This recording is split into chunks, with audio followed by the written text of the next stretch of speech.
नमस्कार मित्रांनो, निसर्गाचा आनंद घ्यायचा असेल तर काश्मीरला नक्की या. आणि हे पहलगामसारखं वातावरण बघा तुम्ही. असं वातावरण कुठंच मिळणार नाही तुम्हाला. आणि एवढं शुद्ध पाणी, पूर्ण बर्फाचं पाणी आहे. मी तर आनंद घेतोय, तुम्ही पण घ्या.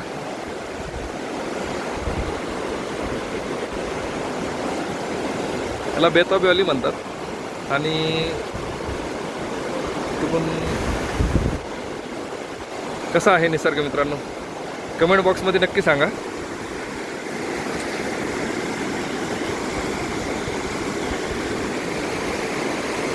कोणाला काश्मीरला फिरायला यायचं असेल नक्की सांगा.